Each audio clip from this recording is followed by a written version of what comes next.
Hey everyone, this is another Pokemon X and Y Wi-Fi battle, and it may be short, like what, 5 minutes, but I assure you that this battle, aside from the VS recorder, was eternity. This guy literally took up 40 minutes to pick his moves to actually, I don't know what. At first he was playing normally at a normal pace, but then, I don't know, he was just like being annoying and stuff, and he decided to, to annoy the hell out of me because maybe what he was losing, I don't know, anyway. So out comes my imposter Spartan, but even though, I mean, the skin of Spartan, the essence of being a Garchomp still lives in any Pokemon that decides to take up the look. Anyway, so even though he looks like a Spartan, he still is a Spartan deep down inside, and it is my bloody stealth. And look at this, ladies and gentlemen, he goes for the grass knot and kills this bloody Blastoise with a rocky helmet, which is an okay kind of move. Actually, it's like damage from a life orb or something. Anyway, now it comes this thing, and if there's one thing that I learned from PBR, never trust a Scizor at a range where he can kill you with a bullet punch. So I wanted him to lure him into my Blaziken, and he goes for the Mega Evolution, which kind of looks like a Deoxys with chopper hands and triangle feet. It looks like a Deoxys attack form to me anyway. So I went for the X-Scissor, which did a kind of heavy amount of damage considering that Blaziken resists bug type moves 4 times anyway. So he sends out his own Blaziken, and I wanted to scare him off with a Flare Blitz, which I did. And ladies and gentlemen, this is no Blaziken. This is the bloody offspring of the Blaziken that I had. And he does quite well. So I've got the speed boost going up, and what does he have? He has Blaze, maybe? Yeah, anyway, so, yeah, he has Blaze. And, maybe not, I don't know. So, the thing is that he won't live to tell the tale, so he dies to my Sky Uppercut. And, out comes this Ampharos thing, and I wanted to protect the Scout, what it could do. And, you know Ampharos, ladies and gentlemen, they're good with their Thunderbolts, so devastating with Thunderbolt, actually.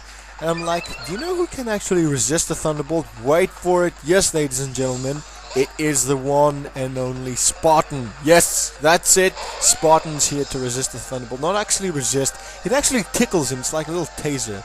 A jolt of electricity that tickles her, actually, because it's a her, it's a she. And it will die to an earthquake. No problem with static or whatsoever, because it does not deal direct physical damage, but it does need physical damage, so I don't know, maybe stomps on the earth hard enough to make it shake and kill things. But anyway, this thing comes in, and never trust a bloody Absol. Right, ladies and gentlemen? We should never trust Absols. No, never, never. So out comes my 1-up, because, you know, it's a bloody 1-up. And he goes for the Night Slash, and considering that it's an Absol, it did a decent amount of damage. And I got my beautiful, beautiful effect spore going, although I prefer Regenerator, I do prefer Regenerator. I think that this is a better, not better, it's also decent, you know. Effect Spore can also be very useful at times. Anyway, my audio is kind of out of sync, so I send out my what do you call it anyway. So out comes Zane again, and ignore the fact that the audio is kind of off. So he's paralyzed and there's nothing he can do, but I can go for the U-turn, and I will, because it's going to kill the Absol, and it actually does, because the Choice Banded set. Yes, ladies and gentlemen, I finally put a Choice Band on that thing, and Absol went down, and it's always good to see an Absol die. So out comes the offspring of Blaziken itself, because it is the bloody offspring, and I'm like, will you go for Bullet Punch? Will ya? Do you have the guts? But ladies and gentlemen, this is no offspring. This is the imposter. This is the imposter offspring, and this turn took me approximately 10 minutes to actually wait for him to make a move anyway. So out comes Venusaur, and I know that I'm going to be able to at least do over half, because it may be especially bulky, but it's Venusaur. But not only, ladies and gentlemen, do I get the Burn Hacks, he goes for a, what? Solar Beam, why?